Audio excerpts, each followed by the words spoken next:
নাও জাদুর তরমুজ চারা। এই চারাটি তুমি যেখানে রোপণ করবে সেখানে অনেক তরমুজ গাছ হবে, আর তাতে অনেক তরমুজ ধরবে। এই গাছের তরমুজ কখন তুলি, এই তুলি, আজকে না আমি আর খেলতে পারবো না রে। আমি আজকে তাড়াতাড়ি বাড়ি চলে যাব। তুই জানিস তুলি, আমাদের জমিতে না অনেক তরমুজ হয়েছে। আমার মা আজকে জমি থেকে তরমুজ উঠিয়েছে। আমি বাড়ি গিয়ে তরমুজ খাবো। তরমুজ যে আমার খুবই পছন্দ। তুই খাবি? চল আমার সাথে আমাদের বাড়িতে যাই।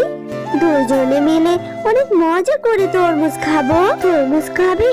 তরমুজ তো আমারও খুব পছন্দ। ঠিক আছে, আমি তোর সাথে তোদের বাড়িতে যাব।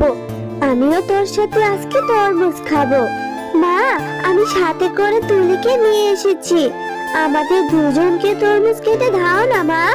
আমি দুজন মিলে তরমুজ খাবো। আরে টিয়া, তুই এই ভিখারির মেয়েকে নিয়ে এসেছিস তরমুজ খাওয়ার জন্য?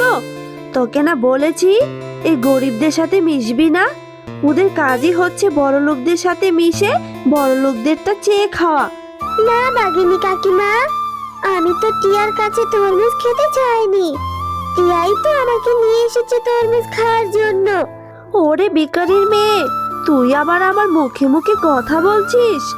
আমার মেয়ের মাথাটা তো খেয়েছিস। তোকে আমি একটা তরমুজও দেব না। যাই এখন আমার বাড়ি থেকে চলে যা বলছি। মা, ও মা, তুমি এইভাবে কেন বলছো? আমাদের বাড়িতে তো অনেক তরমুজ আছে। সেখান থেকে এক পিস তরমুজ দাও না তুলিকে। তুমি এইভাবে কেন বলছো মা? তুলি তো মনটা খারাপ করবে। টিয়া, তুই আর একটা কথাও বলবি না। আর শোন, এই ভিখারির মেয়ের সাথে আর কোনোদিন খেলতেও যাবি না। আর এই ভিখারির মেয়ে, তোর মাকে গিয়ে বলবি তরমুজ কিনে খাওয়াতে। এখন যা বলছি আমার বাড়ি থেকে। এরপর তুলি মনটা খারাপ করে সেখান থেকে বাড়ি চলে আসে। কি রে মা, আজ তোর মনটা এমন খারাপ কেন? কি হয়েছে তোর? মা, জানো, আজ না আমি টিয়ার সাথে টিয়াদের বাড়িতে গিয়েছিলাম তরমুজ খাওয়ার জন্য। কিন্তু কাকিমা আমাকে একটু তরমুজ খেতে দিল না, বরং আমাকে অনেক অপমান করেছে ভিখারি বলে। মা, মারে, তুই কেন গিয়েছিলি ভাগিনীর বাড়িতে? জানিসই তো ভাগিনী সবার সাথে এরকম করে। মন খারাপ করিস না রে মা। তোর বাবা আসলে বলবো তোকে একটা তরমুজ কিনে দিতে। শেফা, মা টিয়া, তোমরা কোথায় গেলে? সারা শহর ঘুরেও তো আজকে আমি একটি কাজও পেলাম না। হে গো, আমি বলি কি, এইসব কাজ খোঁজা বাদ দিয়ে আমাদের যে একটা জমি আছে না, সেখানে তুমি ফসল ফলাও। তাহলে দেখবে অনেক ভালো কিছুই হবে। ঠিক আছে গিন্নি, তুমি যখন এত করে বলছো, একবার চেষ্টা করে দেখি। এরপর মিসকে জমিতে তরমুজের বীজ লাগায়। কিছুদিন পর মিসকের জমিতে তরমুজের ভালো ফলন হয়। ও মা, দেখো আমাদের জমিতে কত তরমুজ হয়েছে। এইবার তাহলে আমি অনেক তরমুজ খেতে পারবো, তাই না মা? হ্যাঁ রে টিয়া, তো যত ইচ্ছা তত তরমুজ খেতে পারবি। এইবার মনে হয় সৃষ্টিকর্তা আমাদের অভাবও দূর করে দিবে রে মা। টিয়া, জানিস আমাদের জমিতে না অনেক তরমুজ হয়েছে। তুই তরমুজ খাবি? চল আমার সাথে, আজকে আমি তোকে অনেক তরমুজ খাওয়াবো। সত্যি রে তুলি? এবার তাহলে তোদের জমিতেও তরমুজ হয়েছে? ঠিক আছে, চল তাহলে। তরমুজ খেতে যে আমারও ভীষণ ভালো লাগে। আমরা দুজন মিলে তাহলে অনেক তরমুজ খাবো। এরপর টিয়া ও তুলি বসে তুলিদের জমিতে অনেক মজা করে তরমুজ খেতে থাকে। আরে টিয়া, তুই কোথায় গিয়েছিলি রে? তোকে না কতবার বলেছি বাড়ি থেকে একা একা কোথাও যাবি না।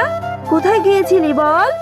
মা, আমি না তুলির সাথে তুলিদের তরমুজের জমিতে তরমুজ খেতে গিয়েছিলাম।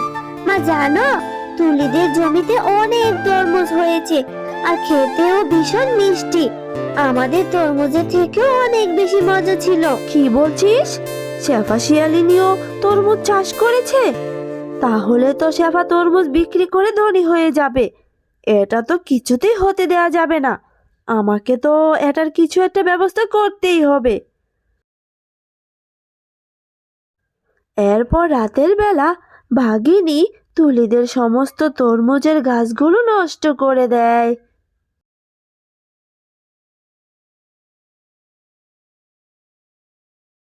হায় হায় রে, আমাদের কপালটা বুঝি আবারও পড়লো। কাল তো তরমুজগুলো ভালোই ছিল গো গিন্নি, তবে আজকে হঠাৎ করে কি এমন হলো? কেঁদে আর কি হবে গো, আমাদের কপালে বুঝি সুখ নেই। কত আশা করেছিলাম মেয়েটা মন ভরে তরমুজ খাবে আর বাকি তরমুজগুলো বাজারে বিক্রি করব, সেটা আর হলোই না গো, হলোই না। হ্যাঁ গো, কি করব বলো তো? কতদিন হয়ে গেল, ঘরে যে কোনো খাবারও নেই। কতদিনই বা এইভাবে শুকনো মুড়ি আর পানি খেয়ে থাকবো। আমরা না হয় থাকতে পারলাম, কিন্তু মেয়েটা শুধু শুধু মুড়ি খেয়ে আর থাকতে পারছে না গো। মা, বাবা, তোমরা আর কান্না করো না, আর মন খারাপ করো না। দেখো, একদিন সব ঠিক হয়ে যাবে। এরপর টিয়া মন খারাপ করে বাড়ি থেকে হাঁটতে হাঁটতে গভীর বনের মধ্যে চলে আসে। এ কি, হাঁটতে হাঁটতে তো গভীর বনে চলে আসলাম। না না, আমার আর গভীরে যাওয়া যাবে না। আমি বরং এই গাছটার নিচে বসে একটু বিশ্রাম নেই। কেউ আছো? আমাকে একটু সাহায্য করো। অনেক দিন ধরে আমি খুব কষ্টে আছি। এই তরমুজের ভার যে আমি আর সহ্য করতে পারছি না। আমাকে দয়া করে একটু সাহায্য করো, সাহায্য করো। কে কে কান্না করছে এই গভীর বনে? সামনে আসো, সামনে আসো বলছি। আমি গো, আমি আমি এক জাদুকরি তরমুজ গাছ। তুমি কি আমাকে একটু সাহায্য করবে? হ্যাঁ, আমি তোমাকে সাহায্য করব, কিন্তু কিভাবে তোমাকে সাহায্য করব? আমার লতা পাতা জুড়ে তরমুজ আর তরমুজ, এত তরমুজের ভার যে আমি সহ্য করতে পারছি না। তুমি আমার লতা পাতা থেকে সবগুলো তরমুজ সরিয়ে দাও। ঠিক আছে জাদুকরি গাছ, আমি তোমার শরীর থেকে তরমুজগুলো সরিয়ে দিচ্ছি। এরপর তুলি গাছ থেকে সমস্ত তরমুজগুলো সরিয়ে ফেলে। তোমাকে অনেক ধন্যবাদ। অনেক দিন ধরে এই তরমুজের বারে আমার জীবনটা যায় যায় অবস্থায় ছিল। তুমি আমাকে আজ শান্তি দিলে। বলো আমাকে, আমি তোমাকে কিভাবে সাহায্য করতে পারি? এরপর টিয়া তরমুজ গাছকে তার সব দুঃখের কথা খুলে বলে। এই নাও জাদুর তরমুজ চারা। এই চারাটি তুমি যেখানে রোপণ করবে সেখানে অনেক তরমুজের গাছ হবে, আর তাতে অনেক তরমুজও ধরবে। এই গাছের তরমুজ কখনোই শেষ হবে না। এরপর তুলি জাদুর তরমুজ চারাটি বাড়ির পাশের পুকুরে রোপণ করে দেয়। আরে আরে, এক রাতের মধ্যেই দেখি গাছ হয়ে অনেক তরমুজও ধরেছে। মা, ও মা, দেখে যাও, পুকুরে কত সুন্দর সুন্দর তরমুজের গাছ হয়েছে, আর গাছে কত বড় বড় তরমুজও ধরেছে। আরে আরে, এটা তো অবাক কাণ্ড। পুকুরে আবার কখনো তরমুজের গাছ হয় নাকি? মা, কালকে যে আমি জঙ্গলে গিয়েছিলাম, সেখানে এক জাদুকরি তরমুজ গাছ ছিল। সে আমাকে একটি জাদুকরি তরমুজের চারা দিয়েছিল, আর বলেছে এই চারাটি রোপণ করলে নাকি অনেক তরমুজের গাছ হবে, আর গাছে অনেক তরমুজও ধরবে, আর সেই তরমুজগুলো নাকি কখনোই শেষ হবে না। মা, মারে, যদি এমন হয়ে থাকে তাহলে তো খুবই ভালো হয়। সৃষ্টিকর্তা মনে হয় এইবার আমাদের দিকে তাকিয়েছে রে মা। আমাদের এইবার আর কোনো অভাবই থাকবে না।